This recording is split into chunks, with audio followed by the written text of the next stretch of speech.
ગુજરાતમાં લોકસભા ચૂંટણીનું મતદાન પૂરું થઈ ગયા બાદ પણ રાજકીય વિવાદો બંધ થવાનું નામ નથી લેતા.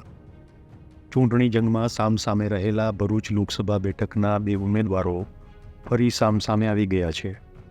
ભાજપના મનસુખ વસાવા અને આમ આદમી પાર્ટીના ચૈતર વસાવાને લઈને એક વિવાદ સામે આવ્યો છે.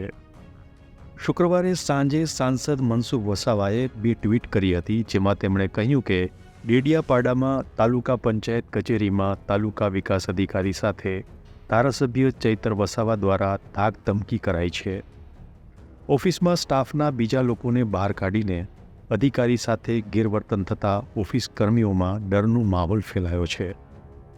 બીજી એક ટ્વીટમાં મનસુખ વસાવાએ લખ્યું કે જે બાબતની જાણ થતાં હું તાત્કાલિક ડેડિયાપાડામાં પહોંચી રહ્યો છું, જેથી તાલુકા પંચાયતના બીજા સભ્યો કચેરીએ પહોંચે. કોઈ પણ કર્મચારીઓએ ગભરાવાની જરૂર નથી. સરકાર તમારી સાથે છે.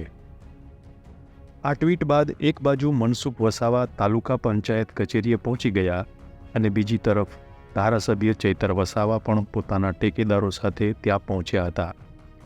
બનાવની જાણ થતાં પોલીસ પણ ઘટના સ્થળે દોડી ગઈ હતી.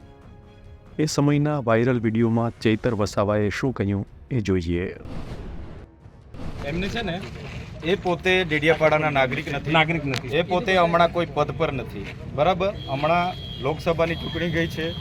4 જૂને રિઝલ્ટ આવશે ત્યારે જે તે વ્યક્તિ ચૂંટાય, હું ચૂંટાય કે એ ચૂંટાય, એ પદ પર રહેશે, સાંસદમાં એ રહેશે, બરાબર. આજે તાલુકા પંચાયતમાં કયા હોદ્દાની રૂએ એ ખુરશીમાં બેઠા છે કલાકથી, બધાને શું કરવા બોલાવ્યા છે? પદાધિકારી જેટલા તાલુકાના સભ્યને બોલાવ્યા છે, અમે બધા તાલુકા સભ્યોને લઈ આવ્યા છે. વિરોધ પક્ષના નેતા બી છે અમારા. વિરોધ પક્ષના નેતાને બી લઈ આવ્યા છે. એમને છે ને બહાર બોલાવો અને ચોખવટ કરાવો અહીંયા, અને ટીડીઓને બી બોલાવો બંધ કરો. અને બધા ઉપરાણ આવે તમે બી બંધ કરો. એમને બહાર બોલાવો અને ચોખવટ કરી. અમે તો અહીંયા સ્થાનિક છે, આખી રાત જ અહીંયા બેસીશું. દર વખતે ટેપ પડી ગયેલી છે એ લોકોને. અહીંયા બધી જનતાના પૈસા ખાઈને ટેવાયેલા છે. 15 20 કરોડના કમલમ બનાવીને ટેવાયેલા છે.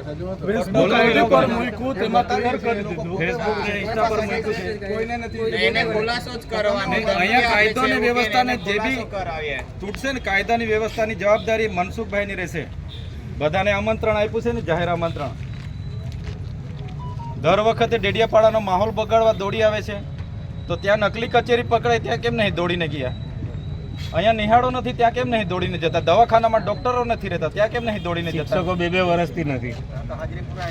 તો પછી અહીંયા સ્ટાફ નથી ત્યારે દોડીને નથી આવતા. હમણાં તે દોડીને આવી ગયા રાજપીપળાથી. બધાને કીધું કે ભાઈ પહોંચો, હું નીકળી ગયો છું. તો આવો ને, ખબર અહીંયા બહાર આવો, ખબર પડીએ ને. આના માટે આવ્યો છું.